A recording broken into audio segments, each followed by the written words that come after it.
So start here, French door here, followed by bifold door, 2 windows. I laid the tile floor not long ago. As you can see, I've got a bit of a centre pattern, and the reason I did that was because I ran out of tiles.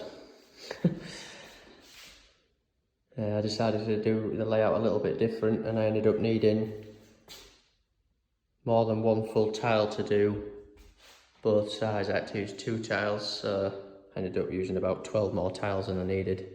So I had to use my offcuts to create a bit of a pattern for the middle 4 tiles.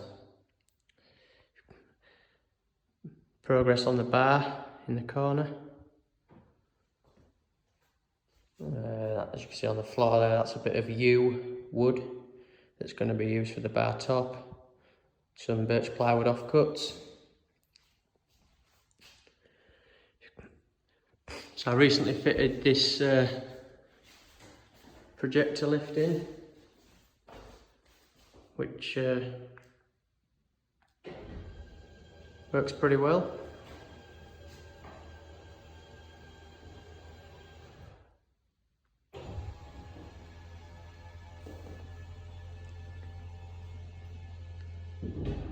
And as you can see on the floor there is the screen, 95-inch. I cut the hole out yesterday for that. I've got to take some insulation away so it can sit down properly on a hard surface and it isn't compressing against the insulation. As you can see up there, there's a socket ready for the screen, plus some 12-volt trigger cables so that I can turn the projector screen and the lift on in one go from my AV receiver. Bar fridge over there that recently came. Router unplugged, it was over there. This is where the power comes in. Consumer unit.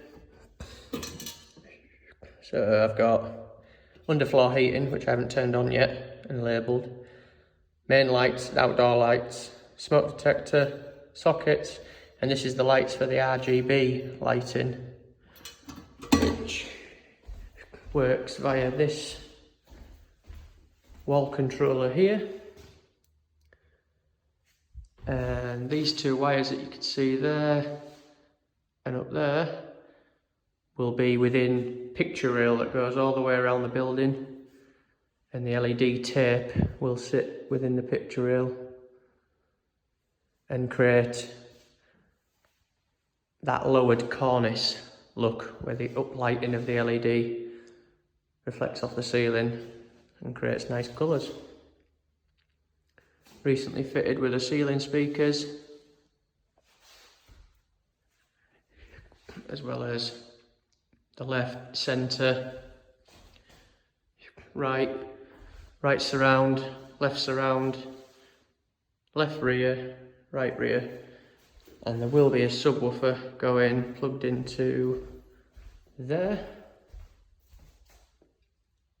for a 7.1.4 surround sound system. Smoke alarm in the middle of the room up there. It's a Google Nest. Brilliant bit of kit, all wireless, connected up.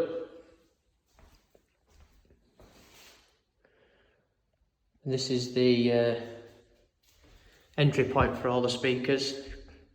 So my AV receiver I'll connect the amplifier outputs. So you've got your left channel, right, centre, left surround, left rear, right rear, ceiling 1, 2, 3 and 4, sub, and this is the 12-volt trigger cable that'll come to the receiver.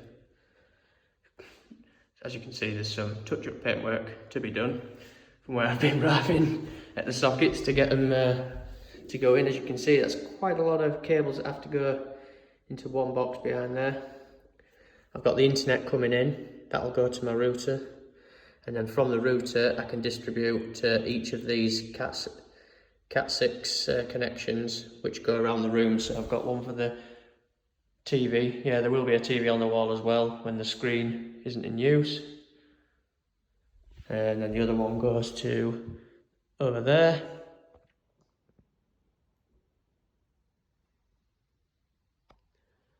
There's another one on the wall which I haven't wired in yet, which is for the on-wall iPad, which will control everything in the room. And there's one behind the projector lift ready to go and plug into the projector. Got two HDMIs, one goes up to the projector, the other to the TV, socket on the wall, and an incoming aerial connection, which probably won't be used, but I brought one in at the same time. Plenty of sockets on the wall, as you can see. Some nice touch lighting for the Lavolo switches. It's a Lavolo switch, so it's just touch to bring everything on and off. Nice little blue and red light. You see it better in the dark when they're on and off. So I've got indoor lights and I've got two sets of outdoor lights. I've got some up and down lighting on either side of the doors, as well as soffit lighting. 30 soffit lights all the way around the building.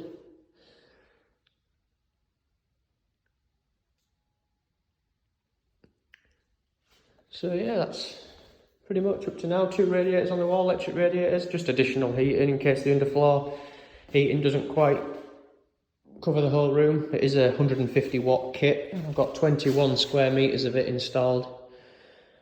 Under the floor, I've got areas which it isn't installed, obviously, like the bar to keep the fridge cool. Certain areas where I'm going to have furniture in don't have it in place.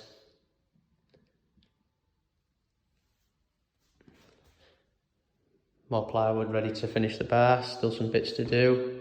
The bar will actually be cladded with stone veneer, some Z-clad veneer.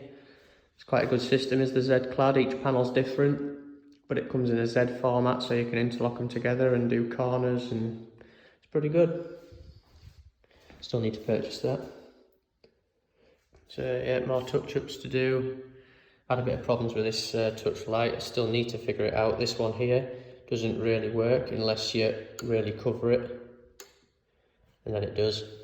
So a little bit of figuring out to do with that. Could be oil behind the touch sensitive plate. Apparently that can cause it, so maybe a few alcohol wipes might solve that.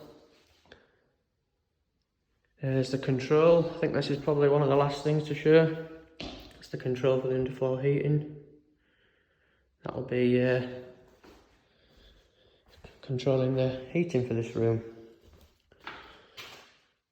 So we're not far away. We're nearly there.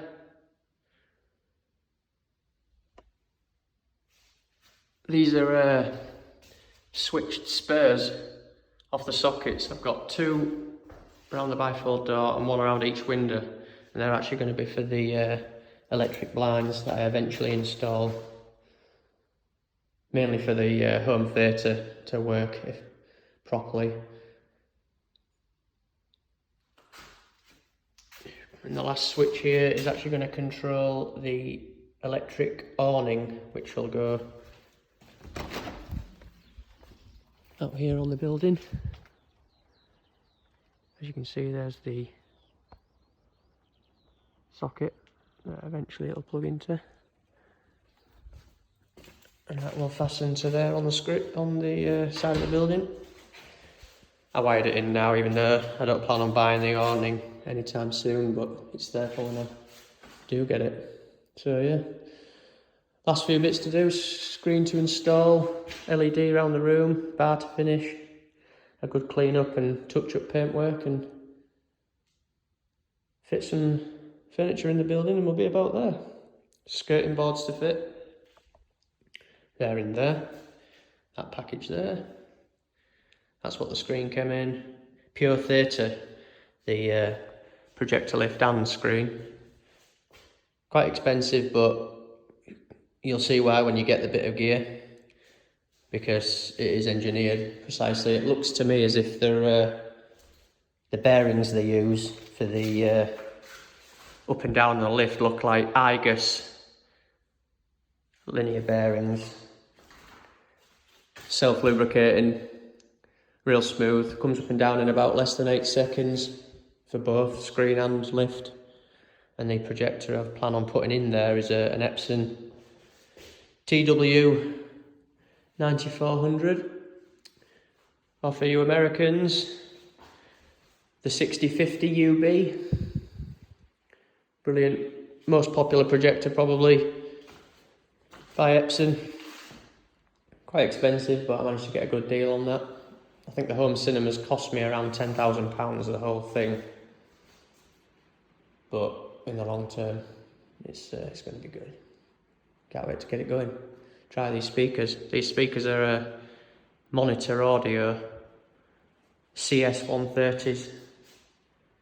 They do a 230 and a 430, but you start getting quite costly. I mean, these alone were about 220 quid a speaker.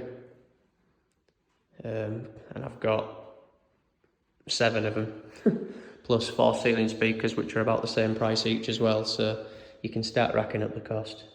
I think the 430s are about £430, about £440 I think for the CS 430s.